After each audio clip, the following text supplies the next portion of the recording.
فقد قال الله تبارك وتعالى في القرآن المجيد والفرقان الحميد أعوذ بالله من الشيطان الرجيم بسم الله الرحمن الرحيم سبحان الذي أسرى بعبده ليلا من المسجد الحرام إلى المسجد الأقصى الذي باركنا حوله لنريه من آياتنا إنه هو السميع البصير صدق الله ومولانا العظيم سبحان ربك رب العزة عما يصفون وسلام على المرسلين والحمد لله رب العالمين اللهم صل وسلم وبارك على سيدنا ونبينا ومولانا محمد أفضل صلواتك عدد معلوماتك وعلى آله وصحبه وذريته وأهل بيته أجمعين إلى يوم الدين اللهم صل وسلم وبارك على سيدنا ونبينا ومولانا محمد أفضل صلواتك عدد معلوماتك وعلى آله وصحبه وذريته وأهل بيته أجمعين إلى يوم الدين اللهم صل وسلم وبارك على سيدنا ونبينا ومولانا محمد أفضل صلواتك عدد معلوماتك وعلى آله وصحبه وذريته وأهل بيته أجمعين إلى يوم الدين بزرگان محترم، حاضرین دین، نوجوانان ملت اور میرے دینی و ایمانی بھائیو، السلام علیکم ورحمۃ اللہ وبرکاتہ۔ جیسا کہ ہم جانتے ہیں کہ یہ رجب المرجب کا مہینہ چل رہا ہے۔ رجب رمضان کی کھیتی ہوا کرتا ہے۔ رجب میں جیسے اعمال انسان ادا کرتا ہے، رمضان میں انہی اعمال کی اسے توفیق ملتی ہے۔ اسی وجہ سے حضرات صحابہ کرام رضی اللہ تعالی عنہم اجمعین، حضرات تابعین، حضرات تبع تابعین، حضرات اولیاء اللہ، حضرات ائمہ مجتہدین، مفسرین، محدثین، فقہاء، امت کے جو بڑے بڑے بزرگان دین ہیں، سب سے رجب المرجب کے روزے ثابت ہیں۔ ان کا معمول رہا ہے، کیوں؟ اس لیے کہ رمضان میں روزوں کا رکھنا آسان ہو جائے۔ پھر اعمال میں بھی اضافہ ہوا کرتا تھا، نماز میں، تقوی میں اور دیگر جتنی عبادتیں ہیں سب میں اضافہ ہوا کرتا تھا۔ آج 26 رجب المرجب اور آج کی رات 27ویں رجب المرجب ہے۔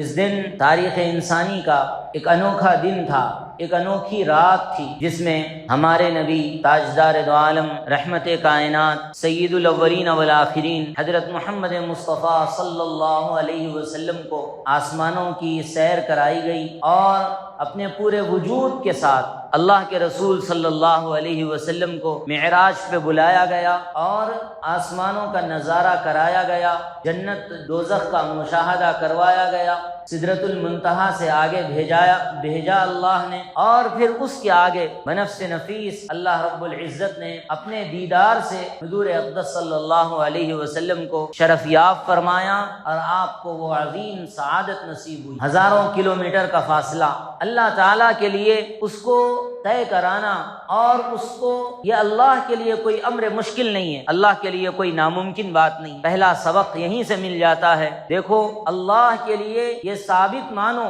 کہ اللہ ہر چیز پہ قادر ہے، اللہ ہر چیز پہ قادر ہے۔ اللہ کے رسول صلی اللہ علیہ وسلم کو ایک رات مسجد حرام سے حتیم کے حصے میں، ایک روایت میں آتا ہے کہ حضرت ام ہانی کے مکان پر، وہاں سے اللہ کے رسول صلی اللہ علیہ وسلم کو بیت المقدس پہنچایا گیا۔ بیت المقدس میں جہاں تمام انبیاء کرام علیہم الصلاۃ والسلام پہلے سے موجود تھے، آپ صلی اللہ علیہ وسلم کو امامت کا شرف عطا فرمایا، آپ امام الانبیاء والمرسلین بنے، اور پھر وہاں سے اللہ تعالیٰ نے آسمانوں پر، پہلے آسمان، پھر دوسرے آسمان، پھر تیسرے، پھر چوتھے، پھر پانچویں، پھر چھٹے، پھر ساتویں آسمان پہ بلایا، پھر وہاں سے سدرۃ المنتہا پہنچے، اور سدرۃ المنتہا سے اللہ کے رسول صلی اللہ علیہ وسلم کو اللہ تعالیٰ نے اپنے عرش تک بلایا، اور اللہ نے اس کے بعد اپنا دیدار حضور اقدس صلی اللہ علیہ وسلم کو کرایا۔ اور پھر یہ سارا معاملہ کب ہوا؟ ایک رات کے اندر۔ اس سے کیا معلوم ہوتا ہے؟ اللہ کے لیے کوئی چیز بھی مشکل اور ناممکن نہیں۔ اللہ تعالیٰ جب چاہتے ہیں، جیسا چاہتے ہیں، جس طرح چاہتے ہیں، جو چاہتے ہیں، کرنے پر قادر ہیں، کرنے پر قادر ہیں۔ اللہ تعالیٰ اللہ تعالیٰ ہی ہر چیز پر قادر ہیں۔ ہم جب قرآن مجید میں پڑھتے ہیں ان اللہ علی کل شیء قدیر، اللہ تعالیٰ ہر چیز پر قادر ہے، تو ہمارا یہ تصور ہونا چاہیے، یہ یقین ہونا چاہیے کہ اللہ ہر چیز پر قادر ہے۔ اس کے بعد اللہ کے رسول صلی اللہ علیہ وسلم کو اللہ تعالیٰ نے 3 تحفے عطا فرمائے، عظیم تحفے جو معراج کی رات میں امت کو ملے، اور دراصل واقعے سے مقصد صرف یہی ہوتا ہے، کوئی فضیلت ثابت کرنا نہیں ہے، یہی ثابت کرنا ہے کہ وہ جو اعمال اللہ کے رسول صلی اللہ علیہ وسلم کو عطا کیے گئے، وہ تحفے جو اللہ کے رسول صلی اللہ علیہ وسلم کو عطا کیے گئے، ان کا تکرار ہو جائے، ان کا اعادہ ہو جائے، ہمارے کانوں میں پھر سے وہ بات پڑ جائے، اور پھر اس کے بعد ہم پر عمل کرنا آسان ہو جائے۔ اس عظیم کام کے لیے اس کا تذکرہ کیا جاتا ہے۔ پہلا تحفہ جو اللہ تعالیٰ نے حضور صلی اللہ علیہ وسلم کو عطا فرمایا وہ ہے نماز، 5 نمازیں۔ پہلے تو اولاً 50 نمازیں فرض ہوئی تھی، لیکن اس کے بعد حضرت موسیٰ علیہ السلام سے جب بار بار تکلم ہوا تو وہ رہتے ہوئے 5 باقی رہ گئی، اور اس کے بعد اللہ کے رسول صلی اللہ علیہ وسلم نے فرمایا اب مجھے اللہ کی بارگاہ میں جانے سے حیا آتی ہے کہ میری امت کہ مجھے اس بات پر افسوس ہوتا ہے کہ میری امت 5 نمازیں بھی نہیں پڑھے۔ نبی رحمت صلی اللہ علیہ وسلم کی معراج کیا ہے؟ معراج حضور کی یہ ہے کہ اللہ تعالیٰ نے آپ کو آسمانوں پہ بلایا، سدرۃ المنتہا تک پہنچایا، اور وہاں سے اللہ تعالیٰ نے اپنا دیدار کرایا۔ یہ حضور کی معراج ہے۔ مومن کی معراج کیا ہے؟ اللہ کے رسول صلی اللہ علیہ وسلم نے فرمایا الصلاۃ معراج المؤمنین، الصلاۃ معراج المؤمنین۔ دیکھو تمہارے لیے یہ تو ممکن نہیں ہے کہ تم آسمانوں پہ جاؤ، تمہارے لیے یہ تو ممکن نہیں ہے کہ تم سدرۃ المنتہا پہنچو، تمہارے لیے اس دنیا میں رؤیت باری ممکن نہیں ہے، تمہارے لیے ممکن نہیں ہے، لیکن تم اس معراج تک پہنچنا چاہتے ہو، اس کمال کو پانا چاہتے ہو جو اللہ کے رسول صلی اللہ علیہ وسلم کو تحفے میں عطا کیا گیا ہے نماز کے ذریعے، تو فرمایا تم اپنی معراج پر پہنچنے کے لیے تمہیں نماز کا پابند ہونا ہوگا۔ الصلاۃ معراج المؤمنین، مومن کی معراج نماز ہے۔ جب انسان سجدے میں سر رکھتا ہے، اپنی پیشانی کو اللہ کی بارگاہ میں جھکاتا ہے، اور پیشانی میں جب زمین پہ اپنی پیشانی کو اور اپنی ناک کو رکھ دیتا ہے، گویا وہی اصل مقام کی معراج کا ہے، اور وہ مومن بندہ جب نماز پڑھتا ہے تو وہ اپنی معراج کو پہنچا ہوا ہوتا ہے۔ غور کرنے کی بات ہے، اللہ کے رسول صلی اللہ علیہ وسلم کو نماز کا تحفہ آسمانوں پہ بلا کے کیوں دیا گیا؟ کوئی اہم تحفہ ہوتا ہے تو آدمی اس کو اہمیت سے دیتا ہے، کوئی معمولی تحفہ ہوتا ہے تو ہم کسی کے بھی ہاتھ سے بھیج دیتے ہیں، کوئی سامان بھیجنا ہے، کوئی پارسل بھیجنا ہے، ہم بھیج دیتے ہیں، کہتے ہیں کہ بھائی یہ کسی کے ہاتھ سے روانہ کر دو، لیکن اہم تحفہ ہے، ہماری نظر میں اہمیت ہے، بھیجنے والے کی نظر میں اہمیت ہے، اور جس کو دیا جا رہا ہے اس کی نظر میں اہمیت ہے۔ وہ یہ کہتا ہے نہیں کسی کے ہاتھ سے نہ بھیجو، میں تم کو اپنے پاس بلاؤں گا، یا میں تمہارے پاس آؤں گا اور اس کے بعد تم کو وہ تحفہ دوں گا۔ اللہ کے رسول صلی اللہ علیہ وسلم کو نماز ایسا عظیم تحفہ دیا گیا، سارے فرائض دنیا میں دیے گئے، زکوٰۃ کی فرضیت دنیا میں ہوئی، روزے کی فرضیت دنیا میں ہوئی، زکوٰۃ کی فرضیت دنیا میں ہوئی، دیگر اور ساری چیزوں کا مقام دنیا بن گیا، لیکن جب نماز کا فرض کرنے کا مرحلہ آیا، اللہ کے رسول صلی اللہ علیہ وسلم کو اللہ تعالیٰ نے آسمانوں پہ بلایا، اور بلا کے حضور پر نماز فرض کی، اور فرمایا ان الصلاۃ کانت علی المؤمنین کتابا موقوتا، مومنین پر ان کے مقررہ اوقات میں نماز فرض کر گئی ہے۔ 5 نمازیں حضور اقدس صلی اللہ علیہ وسلم نے فرمایا اگر اس سے بھی کم کروں گا مجھے اللہ کے دربار میں جاتے ہوئے حیا محسوس ہوتی ہے۔ ہمیں غور کرنے کی ضرورت ہے، 5 نمازیں چھوڑتے ہوئے ہمیں بھی حیا آتی ہے یا نہیں آتی؟ 5 نمازوں کو ہم بڑے آسانی سے چلے جانے دیتے ہیں۔ ہم تو رمضانی مسلمان ہو گئے، رمضان میں نماز پڑھتے ہیں تو پھر دوسرے رمضان تک ایسا محسوس ہوتا ہے اللہ معاف فرمائے، اللہ بچائے، کوئی حقارت کی نظر سے کہنا نہیں ہے، کوئی دل میں بڑائی لا کے کہنا نہیں ہے، اپنے معاشرے کو اس پر متوجہ کرنا ہے، اپنے معاشرے کو نماز پر کھڑا کر دینا ہے۔ اس لیے یہ باتیں عرض کی جاتی ہے کہ اللہ معاف فرمائے، ہم رمضان کے نمازی ہو گئے، رمضان کا چاند دیکھا، نماز شروع کی، اور جیسے عید کا چاند نظر آیا ہم نے نماز چھوڑ۔ مؤذن کی صدا جب کان میں پڑتی ہے حی علی الصلاۃ، آؤ کامیابی کی طرف، آؤ نماز کی طرف، حی علی الفلاح، آؤ کامیابی کی طرف، ہم کہاں جا رہے ہیں؟ کس جگہ کامیابی کو ڈھونڈ رہے ہیں؟ ہم نے اپنی کامیابی کا مقصد دنیا کو بنا لیا، اس لیے ہم ناکام ہو گئے۔ اس لیے نماز کے معاملے میں غفلت نہ کیجیے۔ معراج کا سبق یہ ہے کہ آدمی نماز کا عہد کرے، آدمی نماز کی پابندی کا پورا ارادہ کرے، اور اگر غلطی سے کوئی نماز چھوٹ جائے انسان اور بشر ہونے کے ناطے فوراً قضا کرے۔ قضا نہ نمازوں کو بھی اپنے سر پہ باقی نہ رکھے. بے چینی ہونی چاہیے, بے چینی ہونی چاہیے. جیسے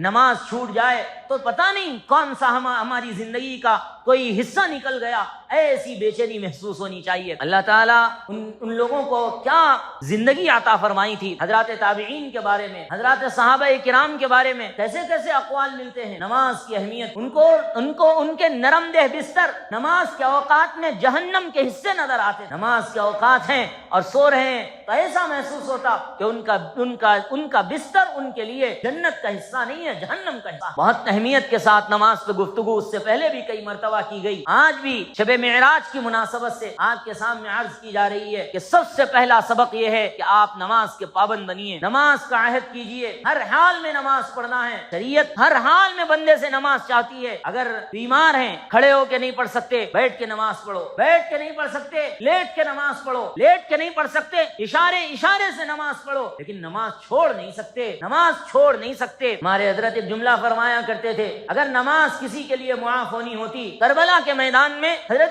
حسین رضی اللہ عنہ کے لیے معاف ہو جاتی. خاندان نبوت سے تھے, حضرت فاطمہ کے اولاد تھے, اور اللہ کے رسول صلی اللہ علیہ وسلم نے اپنے کانوں پہ بٹھا کے حضرت حسین کو خطبہ دیا تھا. حضور صلی اللہ علیہ وسلم کے چہیتے نواسے تھے. حضرت حسین رضی اللہ تعالی عنہ حضور اقدس صلی اللہ علیہ وسلم کو بے انتہا محبوب تھے, لیکن باوجود نواسے رسول ہونے کے, نبیر رسول ہونے کے, انہوں نے نماز نہیں چھوڑی. ہمارے پاس کیا حق ہے کہ ہم بڑی آسانی سے نماز چھوڑ دیں؟ ہمارے پاس کیا حق ہے کہ ہم نماز کو مؤذن کی اذان سنتے ہیں اور ہم اس کو اگنور کر کے آگے بڑھ جاتے ہیں؟ نماز نہیں چھوڑیے. سب سے پہلے قیامت کے دن بندے سے نماز کے بارے میں پوچھا جائے گا. نماز میں کامیاب تو ہر چیز میں کامیاب, نماز میں فیل تو پھر ہر چیز میں فیل. اول ما يحاسب به العبد يوم القیامت الصلاۃ. اس لیے نماز سب سے عظیم تحفہ ملا. یہاں پہ بیٹھے ہوا ہر شخص ارادہ کرے, ہر شخص عزم کرے. آج ہمارے ارادے بھی نہیں ہوتے. پڑھیں گے نا, پڑھیں گے کب زندگی میں موقع آئے گا تو پڑھیں گے. ہم پکا ارادہ بھی نہیں کرتے. ہمارے دل اتنے سخت ہو گئے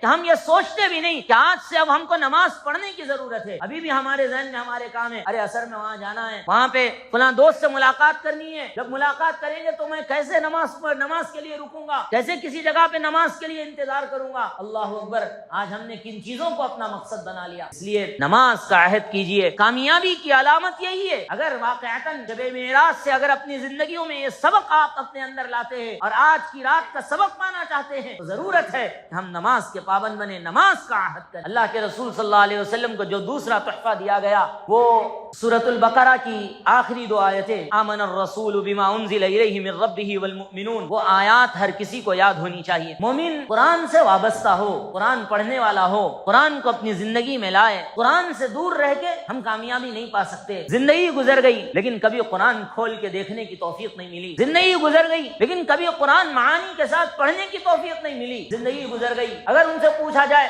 بتاؤ حضرت صالح علیہ السلام کی قوم کا نام کیا تھا, بتاؤ قرآن میں کتنی جگہ تذکرہ ہے, ہمیں نہیں پتا. بتاؤ حضرت صالح علیہ السلام, حضرت ہود علیہ السلام کی قوم کا نام کیا تھا, ہمیں نہیں پتا. ہمیں اندازہ نہیں ہے ان کی قوموں کو کیا کہا جاتا ہے, ان کے نام کیا ہیں. قوم سمود کون ہے, قوم عاد کون ہے, بنی اسرائیل پہ کون سے نبی آئے ہیں. ہمیں حضرت سلیمان کے کتنے قصے قرآن میں موجود ہیں, ہمیں نہیں پتا ہے. ہدہد کا واقعہ کیا ہے, ہمیں نہیں پتا ہے. اصحاب الفیل کیا ہے, ہمیں نہیں پتا ہے. اصحاب الاعراف کیا ہے, ہمیں نہیں پتا ہے. اصحاب الحجر کیا ہے, ہمیں نہیں پتا ہے. یہ سب قرآن ہے. قرآن میں اللہ تعالیٰ نے حضور اقدس صلی اللہ علیہ وسلم پہ نازل کر کے ساری حقانیت واضح کر دی. ہم نہیں جانتے, ہم بھول چکے ہیں ان اسباق کو. قرآن سے ہمارا تعلق ختم ہو چکا ہے. رسمی طور پر بھی ہم قرآن پڑھنے کے لیے تیار نہیں ہیں. قرآن تو آیا تھا زندوں کے لیے, ہم نے اس کو مردوں کی کتاب بنا. اللہ معاف فرمائے. جب کسی کی جانکنی کا عالم ہوتا ہے اس وقت میں قرآن یاد آتا ہے. جب کسی کے گھر میں انتقال ہوتا ہے میت کے اطراف میں بیٹھ کے قرآن پڑھنا یاد آتا ہے. گھر کے افتتاح کے موقع پر قرآن پڑھنا یاد آتا ہے. گھر برانی کے موقع پر قرآن پڑھنا یاد آتا ہے. اس کے علاوہ کون سی زندگی کے ہمارے پاس اوقات ہیں جس میں ہمیں قرآن یاد آتا ہو, قرآن کھول کے بیٹھ کے پڑھنا نہ سوتا ہو, قرآن کھول کے ہم اپنی آنکھوں کی ٹھنڈا کرتے ہوں. نہیں, ہمارے پاس نہیں ہے اس کے لیے کوئی وقت. میں یہ نہیں کہتا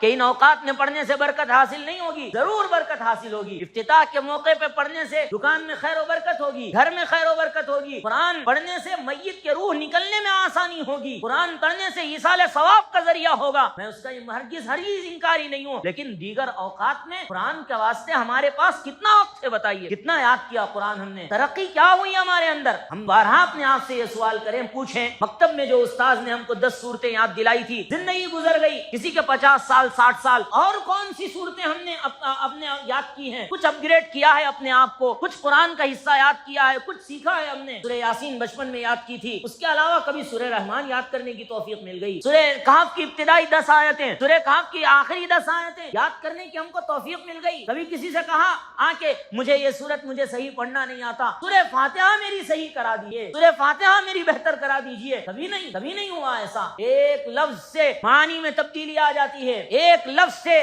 نماز فاسد ہو جاتی ہے۔ قل هو اللہ احد کہنے کے بجائے اگر کوئی آدمی قل هو اللہ احد کہہ دے گا، نماز ٹوٹ جائے گی، نماز فاسد ہو جائے گی، معنی بدل جائے گا۔ قل کے معنی ہے کہیے، قل کا معنی ہے کھائیے، دونوں میں فرق ہے۔ ہم نہیں جانتے اس باریکی کو، اور ہم اس چیز کو سمجھنے کے لیے تیار نہیں۔ زندگی بھر نماز پڑھ رہے ہیں اور تجوید کی رعایت نہیں، ہم تو سمجھ رہے ہیں ہماری نمازیں ہو رہی ہیں، اور اللہ کے ہاں ہماری نمازوں کا رجل خالی پڑا ہوا ہے، اس پہ کچھ ہے ہی نہیں، کیونکہ جب بھی نماز پڑھے قرآن کا حق ادا نہیں کیا، قرآن پڑھنا ہم کو نہیں آیا، اور وہ نمازیں ٹوٹتی چلی گئی۔ قرآن سیکھیے، قرآن کو اپنی زندگی میں لائیے، اپنی اولاد کو قرآن سکھانا فرض عین سمجھیے، فرض عین سمجھیے، پوری تجوید کے ساتھ قرآن پڑھانا فرض عین سمجھیے، اپنے آپ کو بھی اس کا پابند بنائیے۔ یہ تحفہ ہے معراج کا دوسرا، قرآن کا تیسرا تحفہ جو اللہ تعالیٰ نے حضور اقدس صلی اللہ علیہ وسلم کو عطا فرمایا، وہ شرک ہے۔ شرک یعنی فرمایا کہ اگر آپ کی امت میں شرک کے علاوہ کوئی بھی گناہ کرنے والا ہوگا، میں اس کو معاف کرنے کے لیے تیار ہوں، اگر وہ توبہ کر لے۔ مشرک کی معافی نہیں ہے، باقی ہر گناہ کی معافی ہے۔ تو آدمی شرک سے بچے، شرک سے توبہ کرے،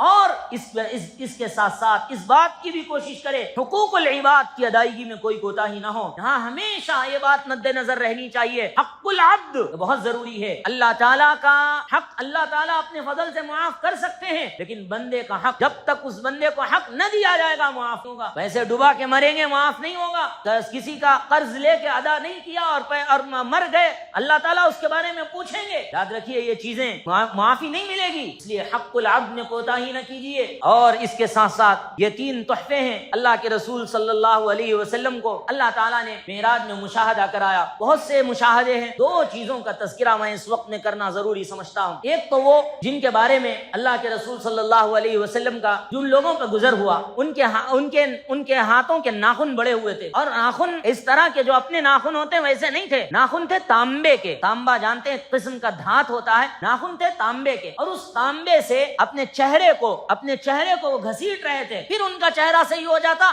پھر وہ اپنے ناخنوں سے تانبے کے ناخنوں سے اپنے چہرے کو پھر گھسیٹتے ہیں، پھر صحیح ہوتا ہے، پھر گھسیٹتے ہیں، پھر صحیح ہوتا ہے، پھر گھسیٹتے ہیں۔ اللہ کے رسول صلی اللہ علیہ وسلم نے حضرت جبریل امین سے پوچھا، جبریل یہ کون لوگ ہیں؟ فرمایا اللہ کے رسول صلی اللہ علیہ وسلم، یہ غیبت کرنے والے لوگ ہیں، غیبت کرنے والے لوگ ہیں، ان کو یہ عذاب دیا جا رہا ہے۔ آج غیبت کرتے ہوئے مزے آتے ہیں، ہم کو لطف لے کے ہم غیبت کرتے ہیں، اور زنا کرنے کو تو برائی سمجھتے ہیں، لیکن غیبت کرنے کو ہم مجلسوں میں، خاص طبقوں میں، مسجد میں بیٹھ کے غیبت کرنے کو بھی ہم برائی نہیں سمجھتے، جبکہ حضور نے فرمایا الغیبت اشد من الزنا، غیبت کرنے کا جو گناہ ہے وہ زنا کے گناہ سے بڑا ہوا ہے، تو حضور نے فرمایا۔ اور اللہ کے رسول صلی اللہ علیہ وسلم کے علاوہ اللہ تعالیٰ نے قرآن میں غیبت کی مذمت فرمائی، ولا یغتب بعضکم بعضا، کوئی کسی کی غیبت نہ کرے، تم میں سے بعض کسی کی غیبت نہ کرے۔ پیٹھ غیبت کیا ہے؟ پیٹھ پیچھے کسی کو ایسی بات بول دینا کہ اگر سامنے وہ لے جائے تو اس کو تکلیف ہو، خواہ وہ اس کے اندر وہ برائی ہو یا نہ ہو، اگر نہ ہو تو بہتان ہے، تہمت ہے، وہ اگر ہو تو غیبت ہے، اگر ہو تو غیبت ہے۔ اگر کسی کو شراب پیتا ہوا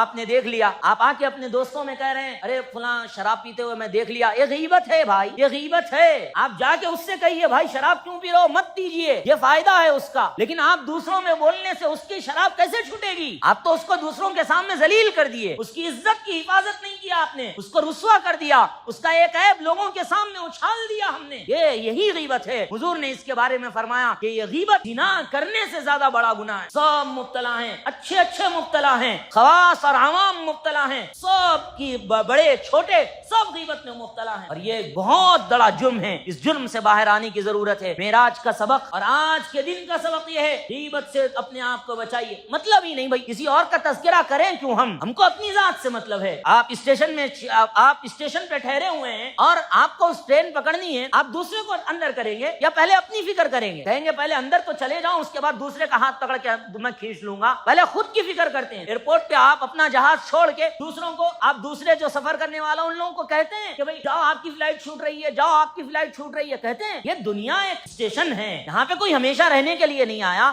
آپ کو اپنی ذات سے غرض ہونی چاہیے، مجھے اپنی ذات سے غرض ہونی چاہیے۔ آج ہم اپنی ذات میں نہیں، دوسروں کو آنکھیں لگا لگا کے دیکھتے اور ہر ایک پہ نظر اس کی چھوٹی چھوٹی چیزوں کو پکڑ کے دیکھتے اور انتہائی خطرناک گناہوں میں مبتلا ہیں اور اس کو ہم گناہ ہی نہیں سمجھتے۔ اللہ کی طرف سے عذاب ہے یہ کسی بھی انسان کے لیے، مومن کے لیے، کہ اس کو گناہ نہ سمجھ میں آئے۔ گناہ تو کر رہا ہے لیکن اس کو یہ نہیں سمجھ میں آ رہا ہے کہ گناہ کر رہا ہوں، تو یہ عذاب ہے اللہ کا، یہ عذاب ہے۔ اس لیے غیبت سے بچیے، سخت ترین گناہ ہے غیبت۔ ایسا ہی ہے جیسے اپنے بھائی کا جس کی غیبت کر رہے ہو، اس کا ابھی مرا نہیں اور اس کا کچا گوشت چبا رہے ہوں۔ ایحب احدکم ان یاکل لحم اخیہ میتا فکرہتموہ، حدیث ہے اللہ تعالیٰ قرآن میں سورہ حجرات میں تذکرہ کر رہے ہیں کہ اگر کسی انسان کی ناش پڑی ہوئی ہے، انتقال ہو گیا ہے، اور آپ اس کے جسم کا کوئی حصہ کاٹ کے اس کو بغیر گلائے چبائیں گے، کتنی کراہت ہوتی ہے، سوچ کے بھی جسم میں وحشت ہوتی ہے۔ غیبت کرنا اس سے زیادہ برا ہے، اللہ تعالیٰ کہہ رہے ہیں اس سے زیادہ برا ہے غیبت کرنا۔ وہ کر لیا،